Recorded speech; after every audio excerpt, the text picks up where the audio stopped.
고린도후서 6장입니다.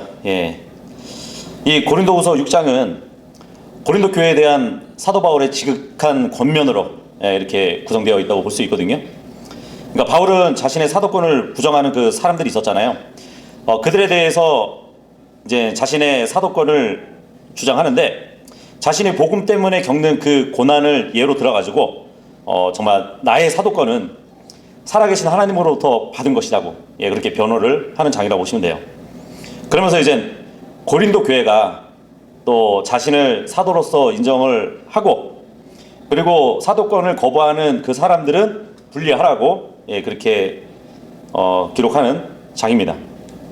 그래서 어쨌든 사도 바울은 자신의 사도권이 하나님께로부터 왔다고 적극적으로 증거하고 있는데, 그뿐만 아니라 이제 바울은 고린도 교회를 향해서 하나님과 함께하는 일꾼으로서 또 서로 화해하라는 그런 권면을 하고요. 그 교회 내에 있는 불신자들과 서로 분리하고 합하지 말라는 그러한 권면으로 마무리된다고 보시면 됩니다. 1절에서 2절 보시면, 그렇다면 우리가 그분과 함께하는 일꾼들로서 또한 너희에게 간청하노니 너희는 하나님의 은혜를 헛되이 받지 말라. 이는 그분께서 말씀하시기를 기꺼이 받아들여지는 때에 내가 너의 말을 들었으며 구원의 날에 내가 너를 구하였노라 하셨기 때문이라. 보라, 지금이 그 기꺼이 받아들여지는 때요, 보라, 지금이 그 구원의 날이라. 이 말씀을 하고 있습니다. 여기 1절하고 2절 같은 경우는 하나님의 은혜를 헛되이 받는 자들을 말해주고 있는데, 여기 본문 1절에 보면 사도 바울은 그리스도인을 일꾼이라고 표현을 하고 있어요. 그러니까 그리스도인은 가만히 앉아있으라고 구원받은 것이 아니라 일어서서 주님을 섬기라고 구원을 받은 자들이라는 것을 말씀해주고 있죠. 그래서 우리는 정말 하나님과 함께 일하는 동역자예요. 고린도전서 3장 9절에 보면 기록이 되어 있죠. 또 성도들 간에 동료 일꾼들이라고 데살로니가전서 3장 2절하고 빌립보서 4장 3절에 이야기하고 있죠. 그래서 우리가 구원받는 데에는 물론 믿음만 있으면 되지만, 은혜로 값없이 정말 우리가 구원을 받았다면 우리의 몸으로 행하면서 주님을 섬겨야 되는 것이에요. 우리가 고린도후서 5장에 봤죠. 우리가 저 하늘나라 가면 바로 그리스도의 심판석이 먼저 있을 것이라는 것을 말씀드렸습니다. 그래서 사도 바울이 이제 고린도 교회 성도들에게 너희는 하나님의 은혜를 헛되이 받지 말라 이렇게 권면을 했거든요. 근데 이 하나님의 은혜는 보이지 않지만 보이는 하나님의 은혜가 있어요. 가시적으로 나타나신 하나님의 은혜는 주 예수 그리스도라고 보시면 되겠죠. 그래서 디도서 2장 11절에 보면, 이는 구원을 가져오시는 하나님의 은혜가 모든 사람들에게 나타났다고 말씀해주고 있습니다. 모든 사람들을 위해서 나타나신 분은 예수 그리스도잖아요. 그분이 바로 하나님의 은혜인 것이에요. 그리고 요한복음 1장 14절에 보면, 그런즉 그 말씀이 육신이 되어 우리 가운데 지내셨으니 우리가 그분의 영광을 보았는데 아버지의 독생자로서의 영광이라. 은혜와 진리가 충만하였더라. 요한이 그분을 증거하고 외치며 말하기를 이분이 내가 말한 그분이시니 내 뒤에 오시는 분은 나보다 우선 되시느니라. 이는 그분께서 나보다 먼저 계셨기 때문이라 하였더라. 그리고 그분의 충만하심에 우리 모두가 받았으니 은혜의 은혜니라. 그래서 가시적으로 우리가 눈으로 볼 수 있는 하나님의 은혜는 바로 주 예수 그리스도라는 것을 말씀해 준단 말이죠. 자, 그런데 지금 사도 바울은 이사야서 49장 8절을 인용해가지고 지금 고린도후서 이 6장 1절하고 2절을 기록하고 있는 거거든요. 근데 이사야서 49장의 문맥을 거슬러 올라가 살펴보면, 하나님께서는 이제 구원자를 거절한 그 이스라엘 백성들을 적대시하고 있다는 것을 알게 돼요. 그래가지고 이제 이사야서 49장 7절에 보면 주 예수 그리스도께서 이스라엘 백성에게 거절을 당하시는 것을 보게 됩니다. 결국 그분의 죽음으로 이어진다는 사실을 또 볼 수 있단 말이죠. 하지만 8절에 가서 보면 하나님께서 그리스도의 기도에 응답하셨고 그 아들을 돕고 보호할 것이라는 그 보증의 말씀을 또 기록해 주세요. 그래서 구원의 날에 내가 너를 구했다는 이 구절은 주 예수 그리스도의 부활을 언급하는 것이거든요. 죽은 자 가운데서 그리스도의 부활로 인해서 기꺼이 받을 만한 때, 그리고 구원의 날이 도래했다는 것을 예언해 준 것이에요. 근데 그것을 사도 바울이 인용을 한 것입니다. 이 하나님의 은혜이신 예수 그리스도를 영접하는 방법, 그것은 바로 그분의 이름으로 주어진 은혜의 복음을 믿는 것이에요. 그래서 바울은 이 복음을 헛되이 믿은 결과로 구원받지 못한 자들이 있다고 지금 경고하고 있는 것이에요. 고린도전서 15장 1절에 가면 이런 말씀이 있죠. 형제들아, 이뿐만 아니라 내가 너희에게 선포한 복음을 나는 너희에게 밝히 알리나니 그 복음을 너희 또한 받아들였고 그 안에 너희가 서 있는 것이라. 만일 내가 너희에게 선포한 것을 너희가 기억하고 너희가 헛되이 믿은 것이 아니라면 그 복음으로 너희 또한 구원을 받은 것이라. 이는 나 또한 받은 것을 내가 무엇보다 먼저 너희에게 전달하였기 때문이니 그것은 곧 성경 기록들대로 그리스도께서 우리의 죄들로 인하여 죽으셨다는 것과 그분께서 장사되셨다는 것과 성경 기록들대로 그분께서 셋째 날에 다시 살아나셨다는 것이라. 여기 보면 사도 바울이 고린도 교회 성도들에게 보낸 전서와 후서의 이 두 서신에서 너희가 복음을 헛되이 믿지 아니하였다면 이렇게 기록을 해놓고 본문에 와서는 너희는 하나님의 은혜를 헛되이 받지 말라 그러거든요. 그러니까 같은 표현을 반복적으로 사용한다는 것은 이 고린도 교회 안에 은혜의 복음을 믿지 않아가지고 구원받지 못한 자들이 있었기 때문이라고 볼 수 있는 것이에요. 우리도 보면 이제 각 지역 교회에 이런 자들이 있어요. 그래가지고 늘 예의주시하고 있어야 하는 것이에요. 사도 바울뿐만 아니라 베드로도 이제 그러한 점을 경고하긴 했었거든요. 베드로후서 2장 1절에서 2절 보시면 그러나 거짓 예언자들이 백성 가운데도 있었던 것 같이 곧 거짓 선생들이 너희 가운데 있으리라. 그들은 심지어 자기들을 사신 주를 부인하며 영벌의 심판을 받을 이단 교리들을 은밀히 들여와 급격한 멸망을 자기들 위해 가져오리라. 그런즉 많은 이들이 그들의 파괴적인 길들을 따르리니 그들 때문에 진리의 길이 악하게 언급되리라. 그러니까 이 가짜 성도들은 그들 앞에 제시된 그 하나님의 은혜를 알고도 거부했어요. 결국 그 은혜로부터 떨어져 나가고 말았던 것이에요. 근데 이 신약 교회사를 통해서 보면 그런 자들이 정말 지역 교회에 무수히 다녀갔어요. 근데 끝내 멸망하고 만 것이에요. 근데 그런 자들의 특징은 지역 교회에 오래 출석했어도 영적인 성장이 없어요. 그리고 교회 사역에 막 불만을 막 표출하고 간간히 또 육신적인 문제를 일으키면서 주변 성도들을 불편하게 하는 데 있습니다. 근데 하나님께서는 그런 자들이라 해도 죄에서 돌이켜 하나님의 은혜를 바르게 받아들이고 예수 그리스도를 영접해서 지금 당장 구원을 받아야 한다고 강조하고 있는 것이. 본문 2절 다시 보시면 보라 지금이 기꺼이 받아들여지는 때요. 보라 지금이 그 구원의 날이라 이렇게 하면서 특별히 이제 교회 시대 지금 우리가 살고 있는 이 교회 시대의 구원을 강조하고 있다고 보시면 돼요. 그렇다면 이제 이 교회 시대가 그 어느 때보다도 구원받기 쉬운 특별한 기간이라는 것을 말해주고 있는 것이죠. 그래서 우리가 살고 있는 이 교회 시대를 또 은혜의 시대라고 부르거든요. 근데 이 시대의 구원 방법이 오직 은혜에 의해서 이루어지기 때문에 은혜 시대라고 불리는 것이에요. 물론 창세기부터 요한계시록까지 죄인들을 향한 하나님의 은혜가 발견되지 않는 시대는 없어요. 하지만 그럼에도 불구하고 더 특별한 은혜의 시대가 바로 우리 교회 시대라는 것이에요. 지금의 교회 시대는 행위로 입증하는 믿음이 아니라 행위가 없어도 오직 믿음을 통해서 은혜로 구원을 받기 때문에 다른 어떤 시대보다도 더 은혜의 시대라고 할 수 있는 것이에요. 그래서 오순절 성령 침례를 받은 때로부터 교회의 휴거에 이르는 약 2000년간의 기간을 가리키는데 그때를 기꺼이 받아들여진 때고 구원의 날이라고 매우 실질적인 의미로 이렇게 말씀해 주시는 것이에요. 그래서 죄인이 구원을 받거나 구원을 유지하기 위해서 아무것도 행할 필요가 없는 이 한 기간이 바로 교회의 시대이기 때문이에요.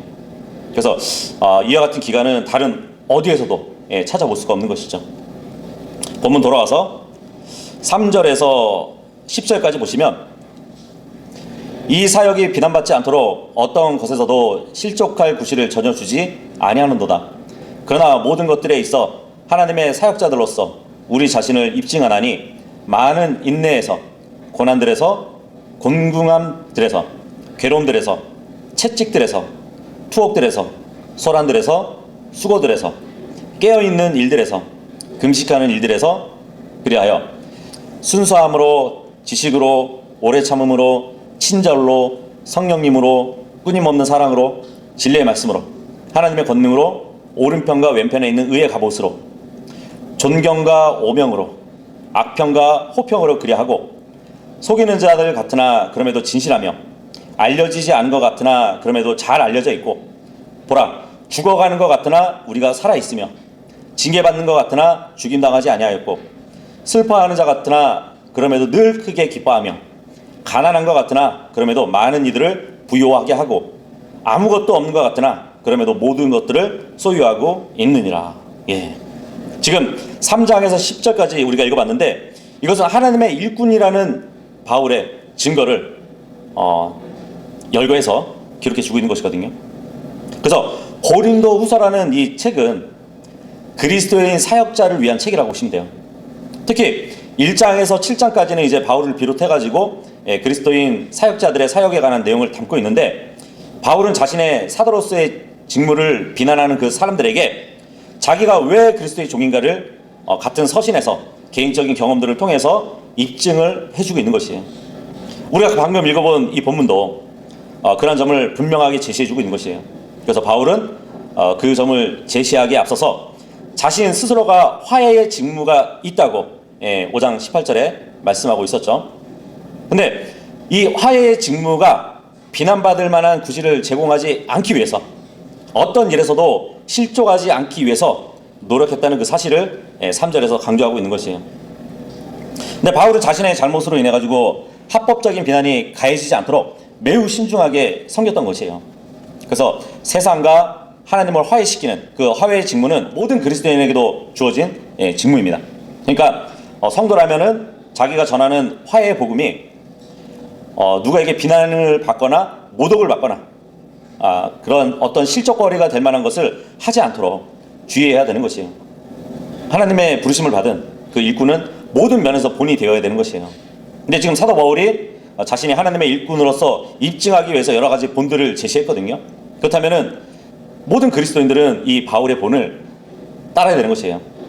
그래야 어떤 실족거리를 주지 않고 사역을 할 수 있다는 것을 알려주는 겁니다.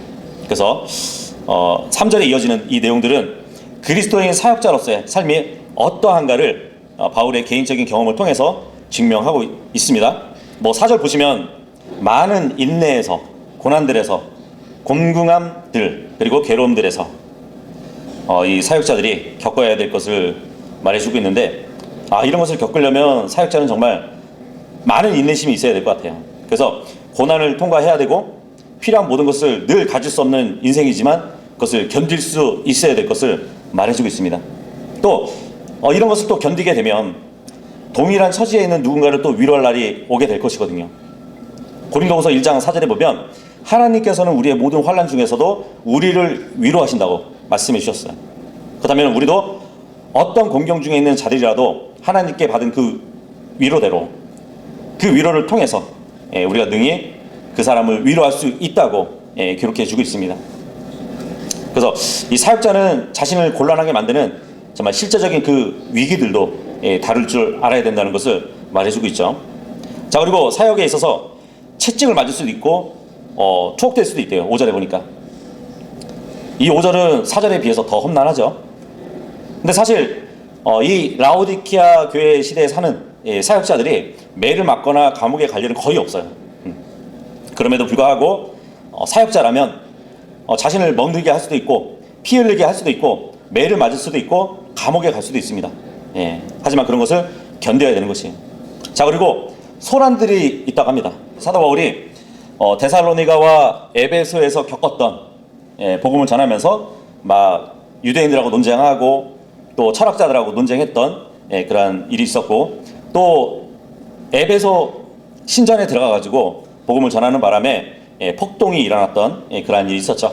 그래서 사역자는 복음의 진리를 대신하는 그 군중의 소유에 대해서 직면할 수 있다는 것을 말해주면서 그것을 견딜 것을 말씀해 줍니다. 자, 그리고 수고들에서 사역자라면 수고를 해야겠죠. 뭐 이것은 스스로 먹고 살 수 있어야 되는 것을 말씀해 주기도 하지만 이 본문의 수고는 말씀 전파와 기도의 수고를 언급할 수도 있어요. 말씀을 진지하게 연구하는 일, 정말 혼을 토해서 기도하는 그러한 수고스러운 일을 말한단 말이죠. 예수님도 십자가에 달리시기 전에 겟세마네 동산에서 그런 기도를 하면서 정말 땀이 큰 핏방울처럼 흘리기도 하셨잖아요. 그리고 이제 깨어있는 일들에서 사역자는 늘 깨어있지 않으면 자신은 물론이고 자기에게 맡겨진 사역에 위태로움을 가져올 수 있거든요. 그래서 사역자는 한 도성을 지키는 파수꾼처럼 적군을 눈앞에 두고 불침번을 서는 그러한 파수꾼처럼 늘 깨어 있어야 되는 것을 말해주고요. 자, 그리고 금식하는 일들에서 사도 바울은 많이 굶주리면서 복음을 전했어요. 물론 이제 그 굶주림과 금식학은 좀 나눠볼 수 있겠죠. 그래서 사역자는 사역을 위해서 금식할 줄 알아야 돼요. 이 금식이라는 것은 보통 기도로만 이룰 수 없는 그 일들을 이루기도 합니다. 마태복음 17장 21절에 보면 마귀를 쫓는 일에 있어서 기도뿐만 아니고 금식이 함께 동원되어야 된다는 것을 말씀해 줬죠. 자, 그리고 6절에 보니까 순수함으로 사역자는 디모데전서 5장 22절의 말씀대로 다른 사람들의 죄에 동참하면 안 되고 자기 자신을 순수하게 지켜야 되는 것이에요.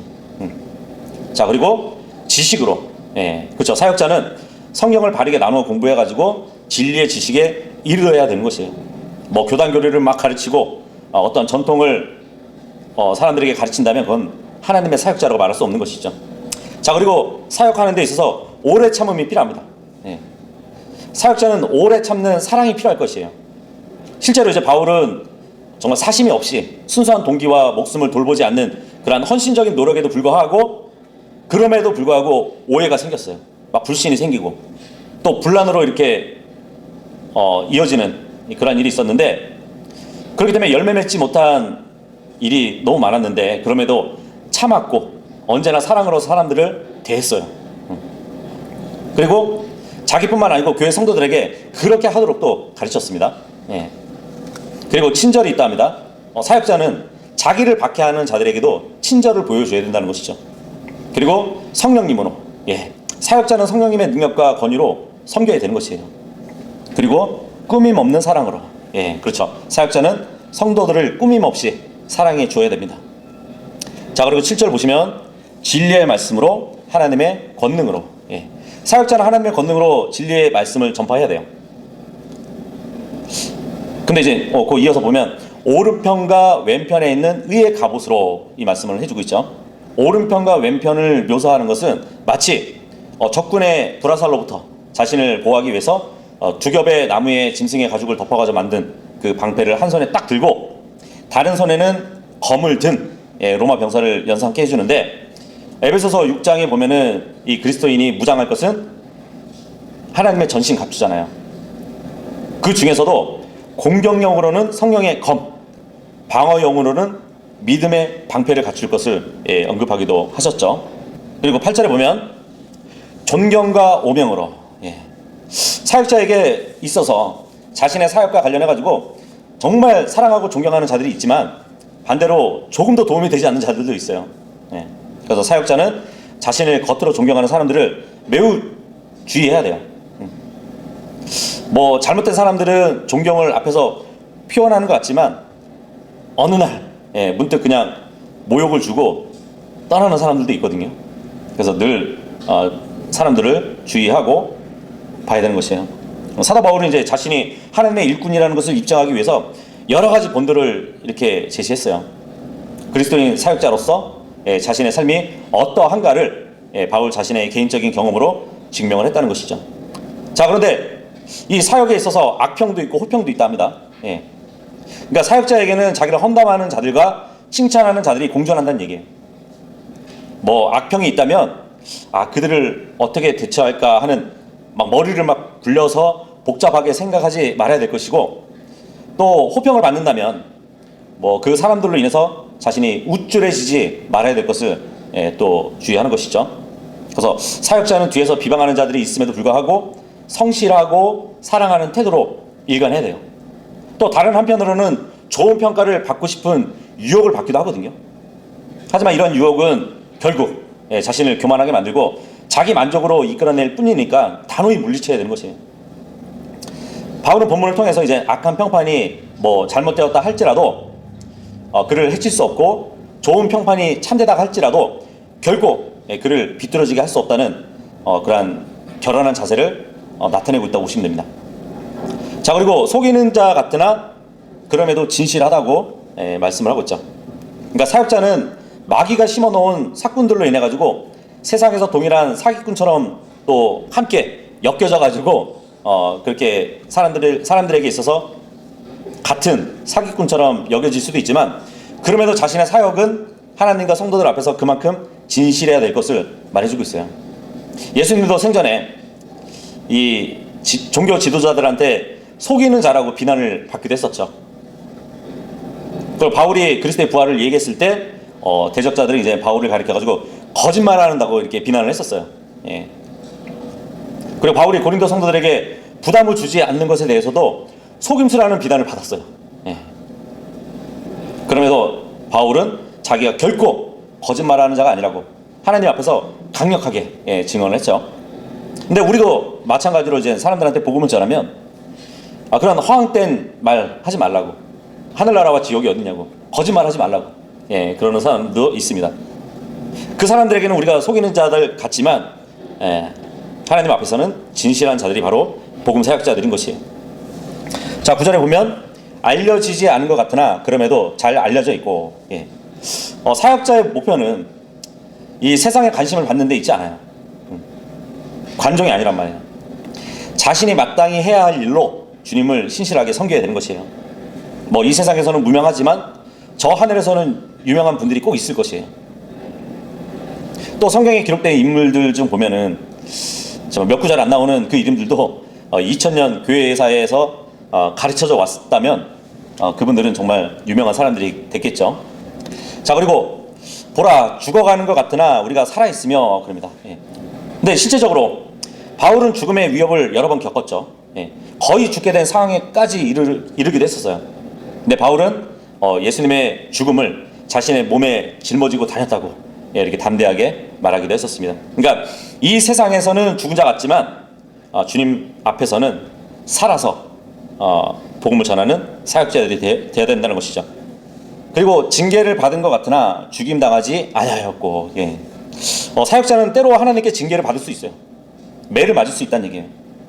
근데 하나님의 그 매의 목적은 그 사역자를 죽이는 데 있지 않고 하나님 자신에게 온전히 복종하게 하시려는데 목적을 뒀단 말이에요. 그래서 하나님께서는 사역자의 유익을 위해서 매질을 하시고 많은 열매를 맺게 하시려고 그러한 징계를 가하신다는 얘기예요. 10절 보시면 슬퍼하는 것 같으나 그럼에도 늘 기뻐하며, 사역자는 바울처럼 마음에 큰 근심이나 뭐 그치지 않는 그러한 슬픔이 있을 수 있지만 하나님의 영광의 소망으로 기뻐할 수 있어요. 로마서 5장 2절에 보면 기록이 되어 있는데, 바울의 대적자들이 이 사도직에 대한 시비가 있었고요. 또 그 일로 인해 가지고 교회가 흔들렸잖아요. 고린도 교회가. 근데 그러한 일은 바울을 정말 슬프게 하는 일이었어요. 그럼에도 불구하고 바울은 늘 기뻐했고 늘 기쁘게 복음을 전했고, 그리고 성도들에게 항상 기뻐하라고 이렇게 가르침을 또 주었습니다. 이렇게 쭉 보니까 사역자의 인생은 정말 양극성의 연속이라고 볼 수 있어요. 가난한 것 같으나 그럼에도 많은 이들을 부유하게 한대요. 그러니까 사역자는 자신의 직무를 수행하면서 육신적으로는 궁핍할 수 있어요. 하지만 자신이 전하는 그 메시지는 그것을 믿는 사람들을 정말 금보석으로 지어진 새 예루살렘으로 데려다 준다고 볼 수 있겠죠. 아무것도 없는 것 같으나 그럼에도 모든 것들을 소유하고 있느니라. 사역자는 아무 것이 없을지라도 모든 것이 자신의 것이에요. 왜냐하면 하나님을 소유했으면 모든 것이 자신의 것이 된다고 고린도전서 3장 22절에 말씀하고 있거든요. 바울이나 아폴로나 게바나 세상이나 생명이나 죽음이나 현재의 것들이나 다가올 것들은 모두 너희 것이라. 그리고 너희는 그리스도의 것이요 그리스도께서는 하나님의 것이라.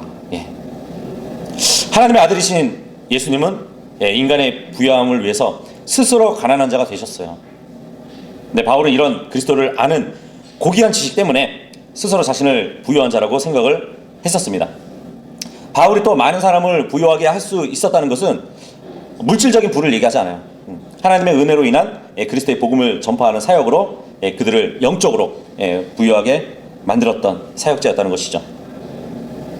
로마서 8장 32절에 보면 자기 자신의 아들을 아껴두지 아니하시고 오히려 우리 모두를 위하여 그분을 넘겨주신 분께서 어찌 친히 그 아들과 함께 또한 모든 것들을 우리에게 값없이 주지 아니하시겠느냐. 예. 우리는 모든 것을 가졌고 또한 하나님께서 또 값없이 공급해 주실 것을 약속해 주셨습니다. 본문 돌아와서 11절에서 13절까지 보시면 오 너희 고린도인들아 우리의 입은 너희를 향해 열려 있고 우리의 마음은 넓어져 있도다. 너희는 우리 안에서 좁아지지 않았고 오히려 너희 자신의 내면에서 너희가 좁아졌느니라. 이제 동일하게 보답하는 차원에서 내가 나의 자녀들에게 하듯 말하노니 너희 또한 마음이 넓어지라. 예. 여기 11절에서 13절의 말씀은 고린도 성도들에게 마음을 넓히라는 그 말을 해주고 있는 사도 바울을 볼 수 있는데 본문에서는 바울과 고린도 교회 성도들 간의 속마음의 문제를 다루고 있는 것이에요. 바울 자신은 고린도 교회 성도들을 향해서 입도 열려 있고 마음이 다 열려 있는데 고린도 교회 성도들은 바울을 향해서 내면이 좁아져 있다는 것이에요. 근데 바울은 이 문제를 부모와 자식의 관계에 빗대어 가지고 해결을 하려고 하는 것을 볼 수 있습니다. 그래서 13절에 보니까 내가 나의 자녀들에게 하듯이 말하노니 너희 또한 마음이 넓어지라 이 말씀을 하고 있잖아요. 그러니까 바울은 고린도 교회의 아버지 자격이 있었죠. 왜냐하면 이 고린도 교회를 세웠기 때문에. 그래서 고린도전서 4장 15절에 이렇게 썼거든요.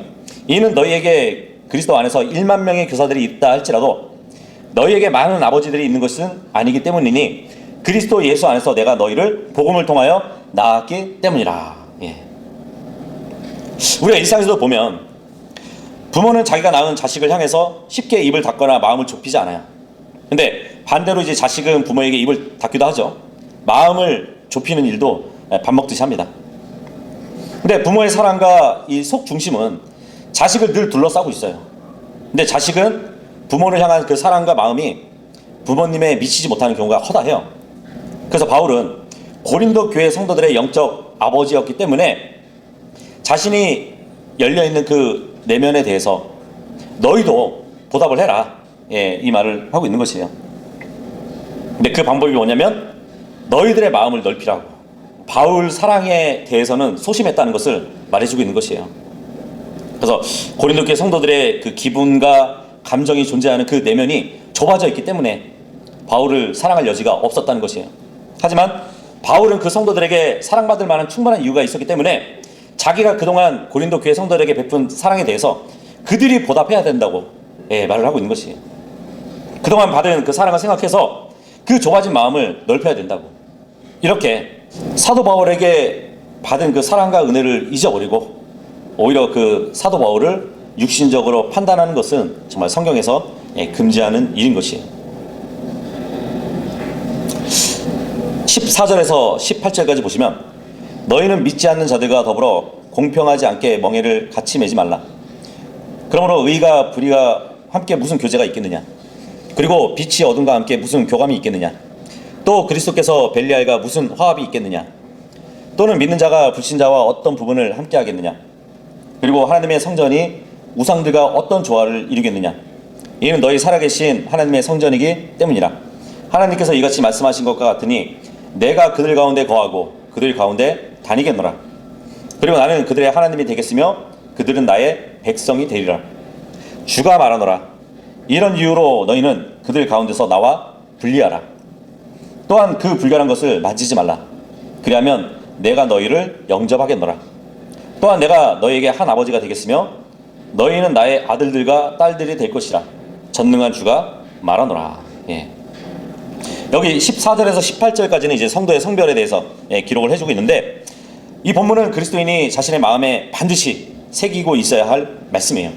근데 그 주제는 성별입니다. 뭐 세 가지로 우리가 볼 수 있는데 첫 번째는 믿지 않는 자들과 더불어 공평하지 않게 멍에를 같이 매지 말래요.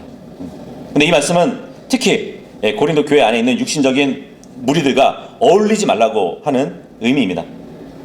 이 고린도 교회의 상황이 바로 그러한 무리들로 인해 가지고 엉망이 되어버렸잖아요. 그래서 그들로부터 성별해야 곧 교회를 살리는 길이라고 말하고 있는 것이에요. 자, 그리고 두 번째는 보통 이제 14절의 말씀 같은 경우는 구원받은 사람이 구원받지 않는 사람과 결혼하면 안 된다는 것을 증거하는 주요 구절이라고 볼 수 있거든요. 이 멍에라는 것은 두 짐승이 동시에 움직일 수 있도록 그 짐승들에게 씌우는 기구거든요. 그래서 이 멍에를 함께 쓴 짐승들은 같은 방향으로 갈 수밖에 없어요. 그래서 아모스서 3장 3절에 보면은 두 사람이 동의하지 않고서 그들이 동행할 수 있겠느냐 이 말을 해주고 있잖아요. 그래서 이 본문에 따르면 믿는 배우자와 믿지 않는 배우자의 관계가 의와 불의 관계고 빛과 어둠의 관계고 그리스도와 벨리알의 관계고 하나님의 성전과 우상들의 관계이기 때문에 그러한 만남은 결코 복이 될 수 없다는 것을 또 알 수 있겠죠. 오히려 사탄에게 속한 이 배우자로 인해 가지고 그들의 결혼 생활은 지옥이 될 수도 있어요. 근데 어떤 분이 그렇게 말할 수도 있겠죠. 고린도전서 7장 16절에 보면 그러므로 오 아내여 네가 너의 남편을 구원할지 네가 어찌 알겠느냐, 아니면 오 남자여 네가 너의 아내를 구원할지 네가 어찌 알겠느냐, 이렇게 바울이 얘기하지 않았냐고. 물론 그렇게 말은 했지만 이 말씀은 이미 믿는 자와 믿지 않는 자 부부에 대한 말씀이에요. 하지만 그 전에 생각해 봐야 할 문제가 본문에 있는 것이죠. 자, 그리고 세 번째는 이 본문을 오해한 성도는 이 성별을 굉장히 극단적으로 생각을 해요. 극단적으로 이렇게 추가할 수도 있지만 사도 바울은 그것에 대해서도 고린도전서 5장 9절하고 10절에 이렇게 말을 했습니다. 내가 너에게 한 서신에서 음행하는 자들과 사귀지 말라고 기록하였노라. 그럼에도 이 세상에 음행하는 자들과 함께하거나 탐욕스러운 자들이나 착취하는 자들과 함께하거나 우상 숭배자들과 함께하는 것을 전적으로 금하는 것은 아니니라. 이는 그렇게 되면 너희가 반드시 세상 밖으로 나가야 하기 때문이라. 그렇죠. 사람들이 모여 사는 이 세상은 만남이 없이는 삶이 이루어질 수가 없어요. 그리고 만남이 없다는 것은 개인의 생활은 물론이고 지역 사회와 국가 지자체도 운영이 불가능해지거든요. 그래서 이런 세상에 살면서 세상 사람들과 아예 함께하지 않으려 한다면 차라리 세상 밖으로 나가서 살아야 한다는 것이 바울의 가르침이었단 말이에요. 그래서 인생이라는 것은 사람들과 어울려 살 수밖에 없는 구조이기 때문에 또 물리적으로 완전한 성별은 불가능한 것이에요. 그래서 성도들이 추구해야 할 성별은 영적 성별인 것이에요. 성도들이 영적 성별을 유지하는 것은 정말 매우 중요한데 그 이유는 바로 세상의 정욕을 거부하고 하나님의 말씀대로 살면서 주님과 동행할 때 세상은 그 모습을 주시하면서 하나님의 아들들이 맞구나, 하나님의 딸들이 맞구나 하는 그러한 인식이 있을 거란 얘기예요. 여기 17절 다시 보시면 주가 말하노라 이런 이유로 너희는 그들 가운데서 나와 분리하라. 또한 그 불결한 것을 만지지 말라. 그러면 내가 너희를 영접하겠노라. 이 말씀을 해주고 있는데 성별에 관해서 주의할 점은 물리적 성별을 이뤘다 할지라도 영적 성별을 이루지 못했다면 그것은 헛된 성별이에요. 세상의 정욕을 피하고 세상적인 모임을 피하고 어떤 잘못된 습관들을 다 피한다 할지라도 말씀을 보지 않고 기도도 하지 않는다면 그 사람은 그냥 공동묘지에 누워있는 시체나 다름없는 것이에요. 분리만 되어 있을 뿐이지 하나님께는 아무 쓸모도 없는 것이란 얘기예요. 그래서 시편 1편 1절에 이런 말씀을 해주셨죠. 시편 1편 1절하고 2절에 보면 이런 말씀을 해주고 있습니다. 불경건한 자들의 관계 가운데 살아가지 아니하고 죄인들의 길에 서지도 아니하며 경멸하는 자들의 자리에 앉지도 아니하는 사람은 복되도다. 그러나 주의 율법 안에 그의 큰 즐거움이 있으니 그가 그분의 율법을 주야로 묵상하는도다. 바울은 영적인 권면을 통해서 영적으로 죄악과 분리된 그 성도들에게 하나님께서 주시는 약속을 소개하고 있는 것이에요. 그리고 18절 보시면 또한 내가 너에게 한 아버지가 되겠으며 너희는 나의 아들들과 딸들이 될 것이라 전능한 주가 말하노라. 이 말씀을 해주고 있는데 그리스도인이 죄악의 진영 밖으로 나올 때 정말 그에게는 하나님 아버지와 새롭고도 더 친밀한 교제를 누리게 되는 것이 보상으로 주어지게 될 것이에요. 그리고 이것은 우리가 그분의 말씀을 순종할 때 그분의 자녀가 된다는 의미가 아니라 성별을 했을 때 우리가 그분의 자녀라는 사실을 입증시켜주고 정말 전에 가보지 못한 아들의 기쁨과 즐거움을 경험하게 될 것이라는 그 의미예요.